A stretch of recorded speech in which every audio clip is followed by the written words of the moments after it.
Good morning. Welcome to Community Voice. I'm Steve Gradick, your host. Delighted to have you with us on another Monday morning. It's a beautiful day. A couple of thunderstorms, maybe not this afternoon. And we thank you for joining us. It's always an honor to speak to some of our community leaders on Monday mornings, and no less the lady that's with us this morning, Cynthia Langley, Executive Director of Community and Schools. Good morning. Good morning. It's great to have you with us. We decided early on that we're going to talk mainly about community and schools, because the life and times of Cynthia Langley it filled the whole show. And if you don't know the meaning behind the last name Langley, well, Google it. Anyway. So we like to give a shout out. I trust he's listening today, isn't he? He probably is. He was threatening to call in and ask some pointed questions. We'll see. Well, I hope he does, so we can give him a hard time on the radio. What kind of question is that? But if you'd like to call in, 678-601-TALK, 678-601-8255. We're also on Facebook Live, the News Talk 1330 Facebook page. So we're happy to have you join us on that. And we'll see if we can read the comments or questions you might want to post there.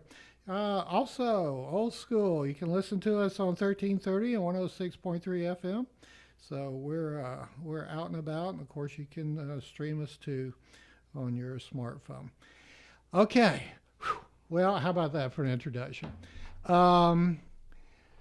There are a lot of people that really don't know exactly, because it can be a little vague, if you will. Mm-hmm. Community and schools. It's a very difficult. Yeah, concept to wrap your head around. I don't mean my hands, but anyway, wrap your head around.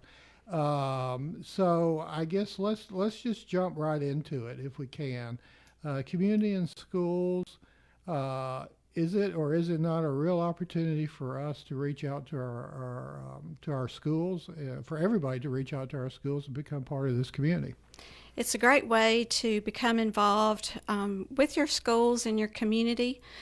Our mission is to prevent dropouts in terms of at-risk students who are struggling in the school. We have site coordinators in all of our high schools who are working with those at-risk youth. So it's giving us an opportunity to bring services in from the community, volunteers in from the community, and help work with those students. Okay, we're gonna drill down to exactly the practicality of that and how you accomplish that coming up. But I wanna go ahead, and this is 2018. I've been around a long time, you not so much, but what in 2018, how would you define an at-risk student? A student who is struggling in terms of academics, someone who has poor attendance, behavior issues at school, maybe not the social skills to function well in the school setting, poor parenting support. Now, not all kids who I consider at risk have poor parenting support, but a great deal of them do. The teenagers that we're working with, a lot of them are living with grandparents. A lot of them are living on their own. We call them sofa hoppers. They go from one friend's home to another friend's home. So that's what I consider an at-risk student. So in part, you're describing the breakdown of the family, or the nuclear traditional family is a contributing factor here, right? Yes. Sofa hoppers. Mm-hmm. That's an interesting term. Basically meaning that there's no real permanent residency. That's right. So therefore no real permanence in their life. That's correct. We have a lot of teenagers, and mostly it's teenage boys. There are teenage girls that might be in the same situation, but it's mostly boys who have left home for one reason or the another. Parents have put them out, or they have not been able to get along with parents, and so they move from friend to friend's house. And when they wear out their welcome, they leave and go to someone else's house. Okay, well, bringing back to what you said earlier, is it basically because then this is all reflected in their grades or lack of good grades? because they just really can't develop good study habits. That's correct. If you're not sure where you're going to be staying at during the evening, it's pretty hard to function on every day. That becomes your homework. Yeah. Where am I going to be tonight? Yeah. That's your homework. That's it's hard enough to get through. Well, as it was for me, hard enough to get through school, just studying and keeping up and passing. I mean, if you're jumping from sofa to sofa, house to house, it's almost humanly impossible. It's a struggle for those students, and those students that we're aware of that have been referred to us, then we try to set aside time for that student during the day. We're kind of their safe place to go at the school, and we keep up with how they're doing in their day-to-day lives if they're there at school, and then trying to locate them, and then ensuring that they're keeping up with their schoolwork, and that whatever it is that they're struggling with, we try to help them resolve that issue. Well, now, you kind of implied there about truancy. It was showing up for school. How big of a problem is that in Carroll County? It's significant. It's significant? Yes, it's really significant. Why do you say that? Well, there is a population of students that may have struggles in school, and they don't really have the encouragement at home to come to school every day. The value of an education may not be as important in their family, or their behavior is such that a parent doesn't know how or hasn't had the skills to control that behavior or support that student. So they tend to, when things get tough, they disappear, and so they're not there at school. And there could be issues such as poor reading skills. They may be struggling in their classes, and they could be embarrassed, and that's how they deal with that problem, is just not be there. You a couple of times you kind of alluded to this being a generational problem. How if you had to give a percentage, how much of this is a generational cause? Oh gosh, I don't know. I'd be afraid to. But it's a significant portion. It is. I would say over 50% of the kids that we're working with, it's related to problems that they may be having in the home, and it rolls into their life at school.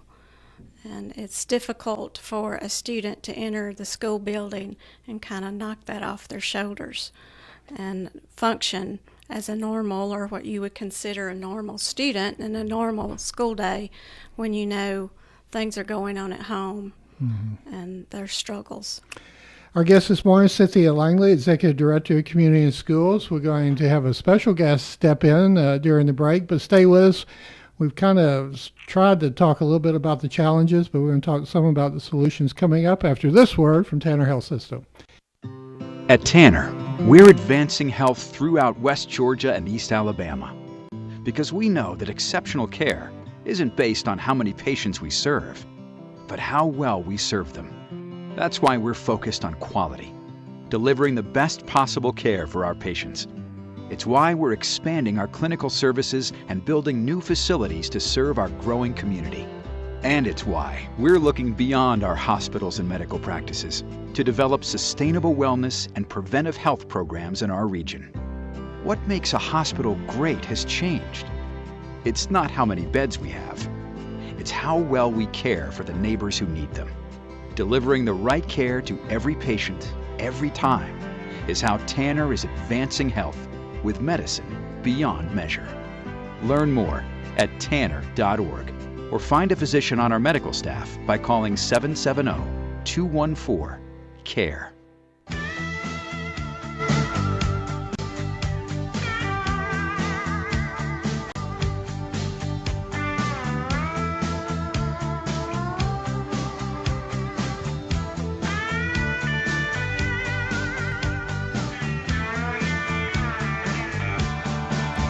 Good morning. Welcome back to Community Voice. I'm Steve Graddick, your host. Delighted to have you with us this morning. We have a very special program this morning, an opportunity for me to learn a lot more than I knew or thought I knew, or Anyway, regarding communities in schools, Cynthia Langley, Executive Director, is present, and we're also, during the break, joining us was Itea Pounds, Board Member with Community in Schools. Good morning, Itea. Good morning. Let me turn up your mic since I'm always a step behind.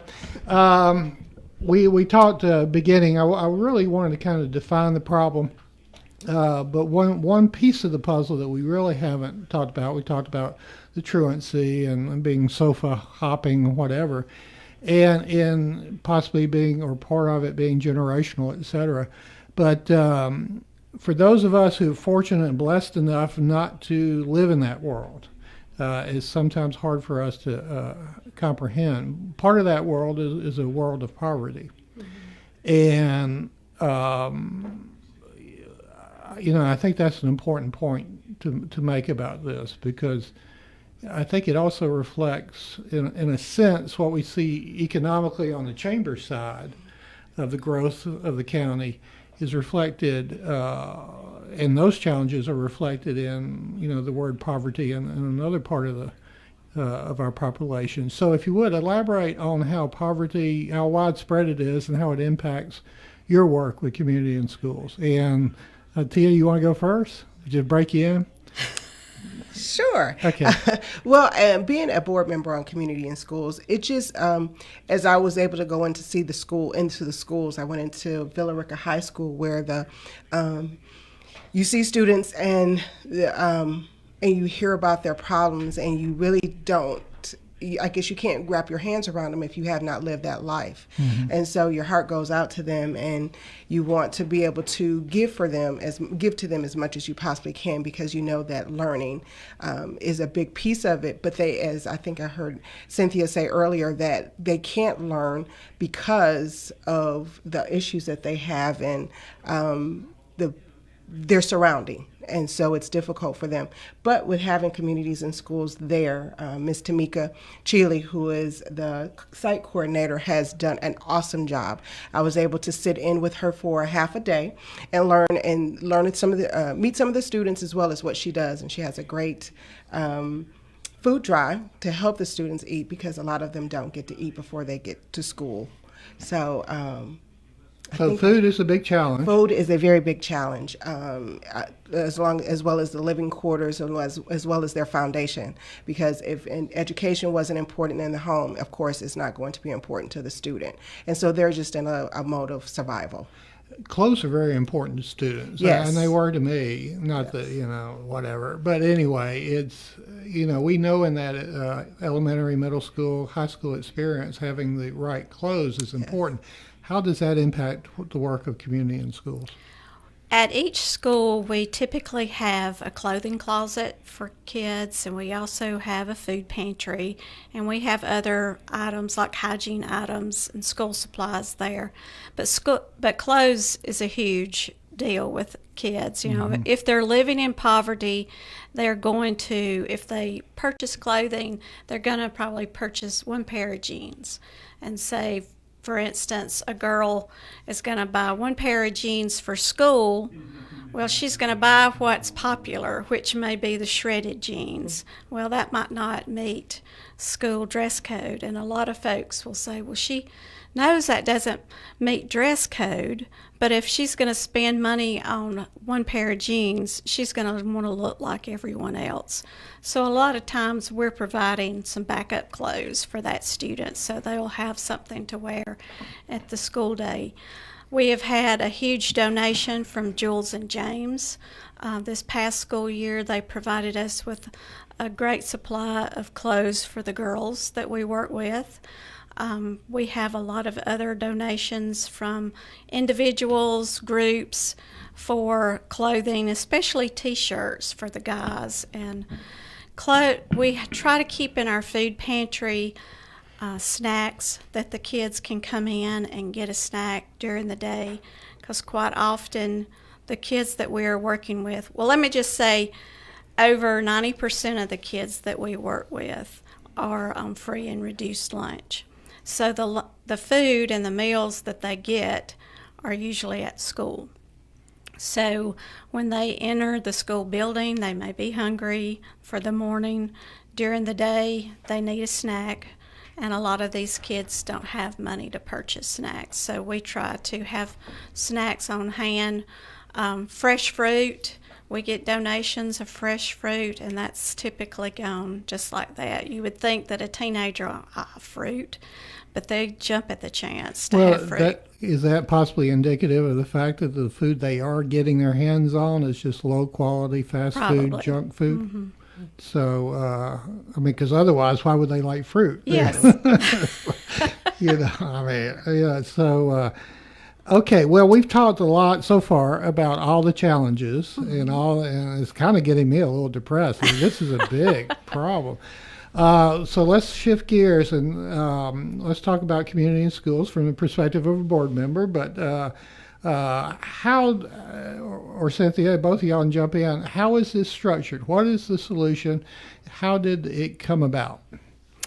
Well, it came about, I believe it was 2011. There was a task force developed to look at the graduation rate and what it was. So they did a needs assessment within the community and found that the graduation rate at that time with both systems averaged at around 70%. And they didn't feel like that task force, which was made up of community leaders, did not feel that was adequate. And so they approached communities and schools, which is a national model, and went with that model. I was hired in 2012 to start the process of incorporating, hire staff, and get them in the school system. So we started out with 2 site coordinators, one at the city system and one at Villa Rica High School. We just completed our 6th school year, and we started 2 school years ago. Both school systems decided that they wanted to be more involved in the process, and the county school system wanted to get a site coordinator at every high school after seeing that success that we had at Villa Rica. So we partnered with the school system, and they cover 50% of the cost of the site coordinators, and we as a board of directors match that 50% in fundraising. Tia, by profession, you're with the University of Career Services. How, as a board member now of community schools, how do you see the value of getting that degree and graduating? Because not everybody's going to go to college. Not everybody should go to college. I'm evidence of that. But anyway, what does it mean for a kid, instead of dropping out, to complete that high school education? Well, it opens up options for them. If they choose to go to the college area, they have it. It's available to them. If they choose to do the Marines or some form of military, it's open to them. So I think this allows them some options that they might not have had. It gives them hope. To be with the students or with the site coordinators, and shows that there is someone that does care if they don't have that at home. So seeing it on this level, it's great, and I'm happy to be here because I think that we are, of course, a pipeline to the school system, and it offers me to be a part of the community a little bit more. Cynthia, you were talking about the different coordinators. But there's almost like a 3-pronged approach to this, because we described all these challenges, but you kind of hit them on a different level, don't you? Yes, we how we approach the school, we look at 3 different levels of services in the school. We call them Tier 1 service, which is a whole school service, and that would be what we provide in terms of the food pantry, clothing closet, that type of thing. We also work with certain teachers in the school in terms of we might facilitate resume writing workshops, finding that resource out in the community, bringing that person into the school to provide that service. We do mock interviews to help prepare students for job interviews, career opportunities, and getting career ready. We look into the community for those resources and bring those to the school. A Tier 2 service is when we're working with a specific population of student. We may have a mentoring program going on at the school. We've had in the past few school years, we've had a girls empowerment group going at some of our high schools. And then Tier 3 is when we work with kids one-on-one. We do case management with those students. We work with a team at the school made up of teachers, administrators, counselors, social workers, business partners in the community, and they meet on a monthly basis, review what's going on in the school, develop goals and a plan on how to achieve those goals, and that's also the way we identify the students who are most at risk through that team. We also identify them. Parents can make referrals. Teachers can make referrals.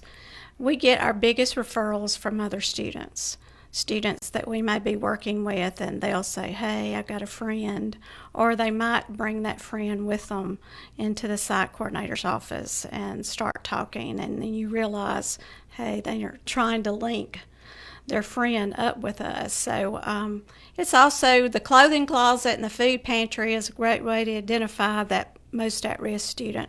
If you're noticing the same students coming every day to pick up some food, then you might want to pull them aside and say, hey, is something going on at home? Is there something I can help you with? And so we identify those kids in various ways.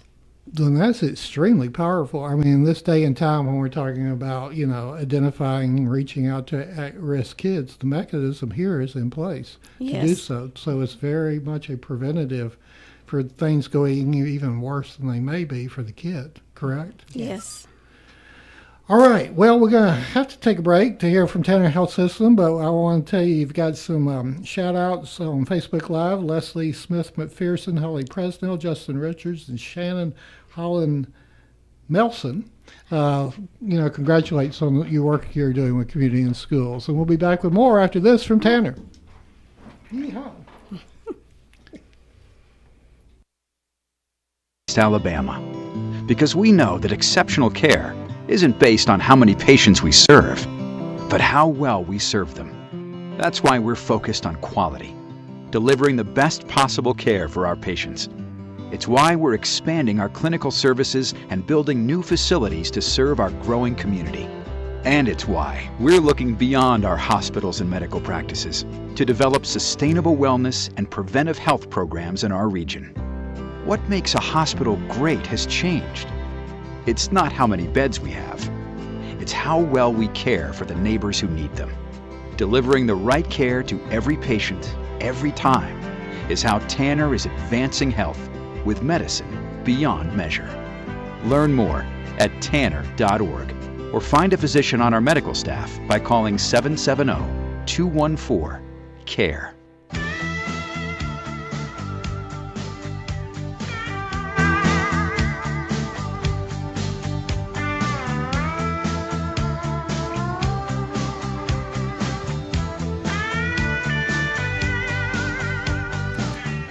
Good morning. Welcome back to Community Voice. I'm Steve Granick, your host. Delighted to have you with us on this Monday morning. It's going to be a beautiful week. Cynthia Langley and Althea Pounds are in studio. They're with Community and Schools. Althea, you're a board member. Tell us kind of what that meant to you and how do you see the community getting involved in community and schools? Well, I was really surprised when I got the nomination, but also extremely excited to be able to have our office give back in career services. And I think how the community can get involved is money is fundraising or donating. I think is a big thing is if they can donate to help the schools keep the food pantries and the clothing drives going. I think that will be so helpful. And I know that they have volunteer opportunities as well in the school systems, or just even to stop by and talk to one of the site coordinators to see what they're doing and see the great work that they're putting into the giving back to the students. I think two great opportunities. Let's give a notoriety, a shout out to the coordinators, because they're really on the front lines, if you will. They're the bread and butter of the whole. Bread and butter. Do you want to list them, or shall I? Or why don't I give the name, and then maybe you tell us very briefly a little bit about.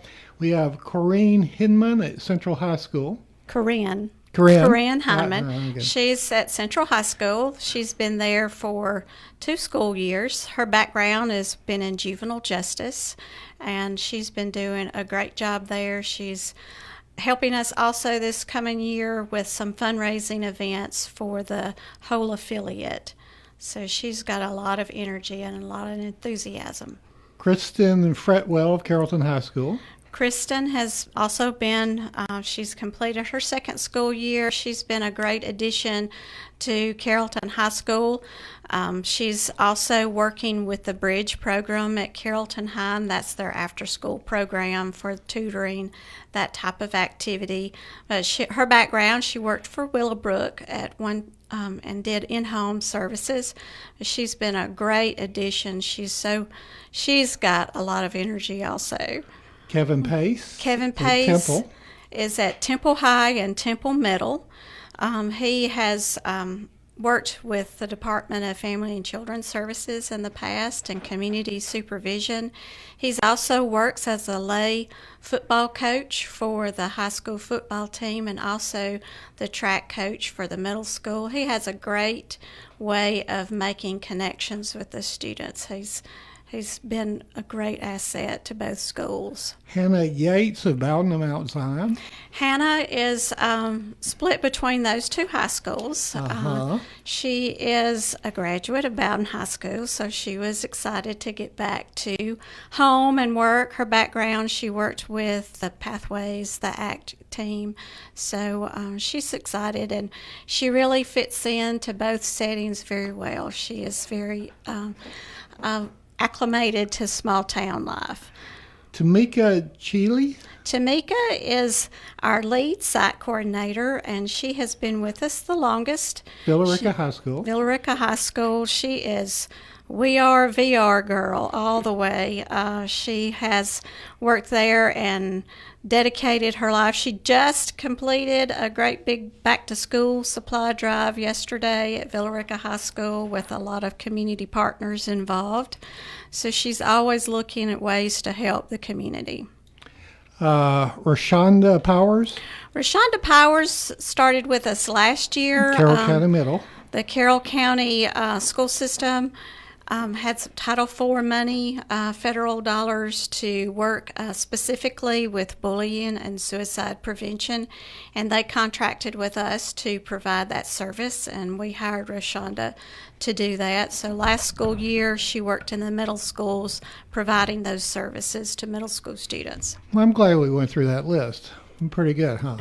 All right. Well, we only got a couple minutes late or left, and we started out with all the challenges. So let's end up with some of the success. Do either one of y'all have a success story? Well, or this two? school year we had a 99% graduation rate of the seniors that we worked with. Really? So we were so close to 100%, but one student just didn't get his summer work done to complete summer school. But some of our success stories, we have kids one particular girl I can think of who struggled with her home in terms of being able to stay in her home. And she was oftentimes asked to leave her house and to live somewhere else. So she struggled in school every day. And so she always sought out the site coordinator. She had a problem with her temper, so sometimes she might lose her cool in the classroom, and she would go to the site coordinator when she needed a timeout. And the site coordinator would help her, with her mediation, conflict resolution skills, and that girl finally graduated this school year. She was so excited, and she came back to the site coordinator and told her, said, I never would have been able to do this if you hadn't have been there for me and provided the support. We had a couple of guys referred by the principal to the site coordinator last year. He said they'll never graduate. So that was like a big challenge, and both of those wound up graduating and received over probably 19 to 20 credits in one school year by the work of the site coordinator. And to get in touch with community and schools?